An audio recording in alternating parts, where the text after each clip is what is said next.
And now we shall look at the law of attraction.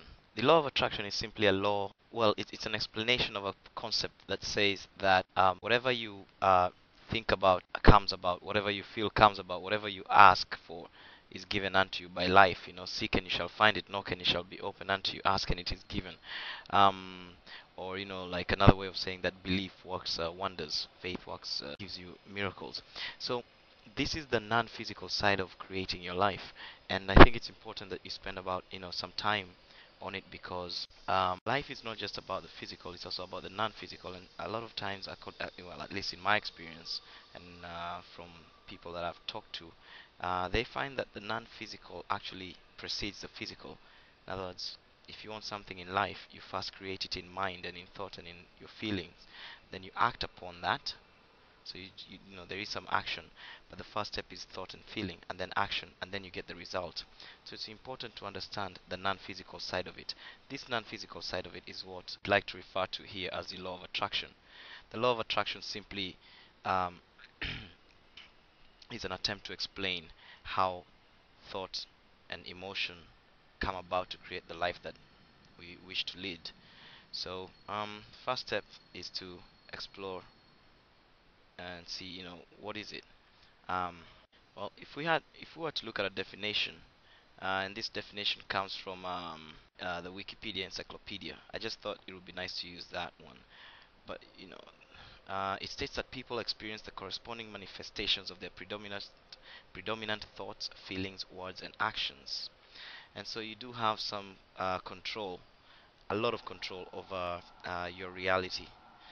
And if you want, you can read a little bit more into that from your mind map. Just download it and you can read all these definitions.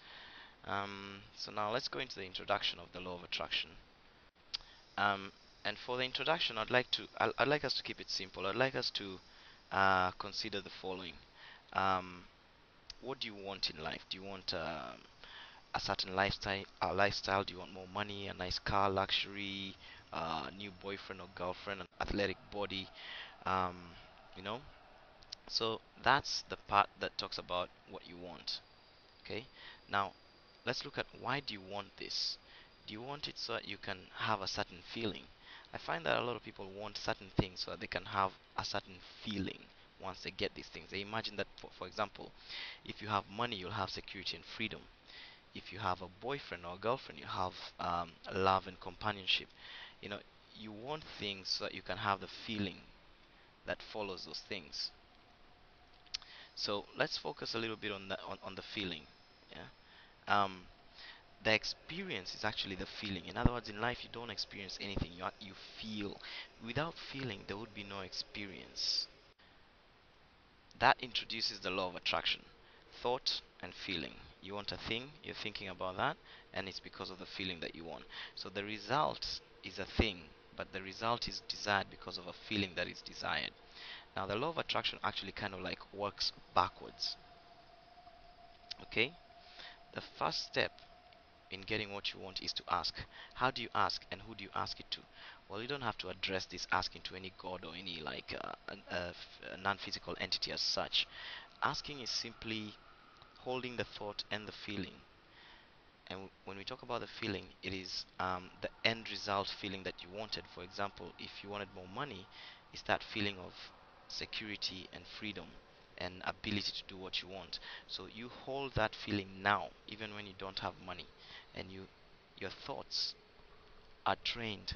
You should train your thoughts, or rather, you should cultivate the kind of thoughts that you imagine you'd have once you have money, after you've already had money.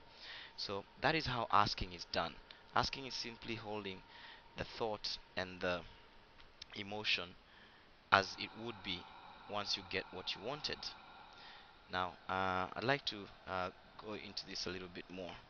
Uh, when you're talking about thought, there's a lot that is said about vision. You should have vision. I'm sure you've heard of this before many, many times. Vision, vision, vision. Vision is another way of saying thought. You should envision the end result crystal clear. The focus has great power. So that's vision. And on top of that, I'd like us to talk a little bit more about feelings. Feelings, there's something called chakras, and I won't go into this. Some of you already know what chakras are. They're energy centers. The Eastern philosophy goes a lot into this. And if you want, download your mind map and click on that little icon, and that'll take you to a page that explains chakras. So I will not get into it. But the three chakras, once you read this or once you know what chakras are about, you'll be able to follow what I'm about to say here. The three chakras that have largely involved in activating the law of attraction. The law of attraction is always working, but in other words, in using it in line, it's so that you can get what you want. The heart chakra, in other words, your heart. You know, everyone says, "Oh, I have this feeling in my heart," so that's where you kind of like feel the have your feelings. And then there's the third eye. The third eye is where you hold your vision. Don't worry about these things. In fact, you can even ignore this chakra section. I just thought I would like to expand on it. The third eye is where you hold your vision. The third eye is right above your two eyes. In other words, you can see the future as you want it to be, crystal clear. Just try and do it, you know. Then you have your stomach. Your stomach is where you sort of have the personality, you know. And there are many times you felt things in the belly, in your stomach. You know, you feel that excitement or that, you know, anticipation or even sometimes a fear in your stomach. So put all these three together whenever you're envisioning your things, and you don't have to make a ritual out of it. It's just a natural thing, you know. It's just natural. You can do it as you're walking. You don't have to make a ritual whereby you close yourself off somewhere and kneel down or whatever. You can do it as you walk, you know. Feel the feeling in your heart, see the image in your third eye, and get the excitement in your stomach. um, um, and then try and lift the image from your heart, you know, that feeling and that image from your mind and heart, and power it through your third eye. In other words, make it a vision.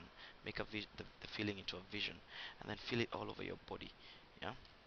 So that's how asking happens. Then the second part of the law of attraction is that life answers.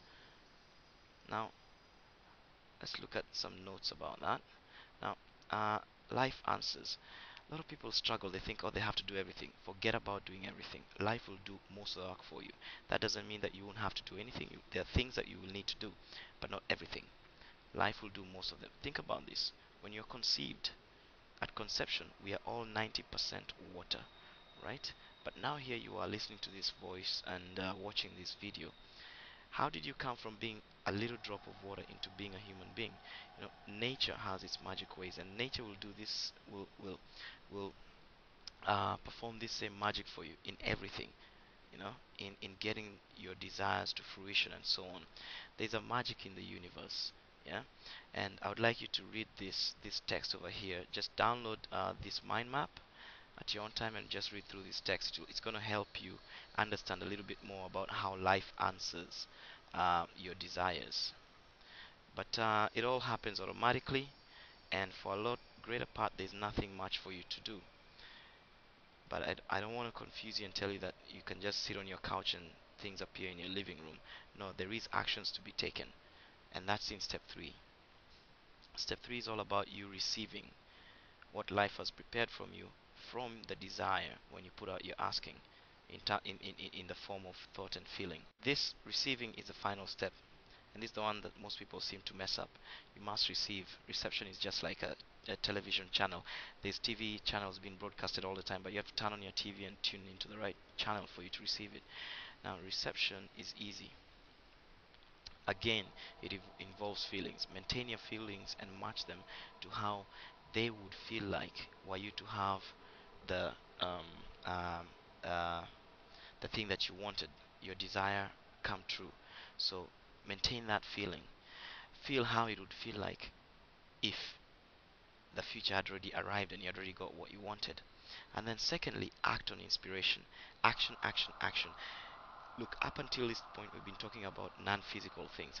Action is a key point. Now, you don't have to act like a mad person just trying to make everything happen. Remember, the life will answer, and most of the work will be done by the universe. But there are points you'll come across in your life, things that look like inspirations or coincidences. You know, you kind of meet the right person, or run into the right book, or get the right opportunity presented to you. Take it, read the book, talk to the person, act on the opportunity. You must act. This is not just sit on your couch. you must act. Life is a miracle, and part of that miracle is your acting. Again, download your mind map and read this stuff. It's gonna help you understand the last step. Now, I'd like to talk a little bit more on you receiving. Receiving has two components.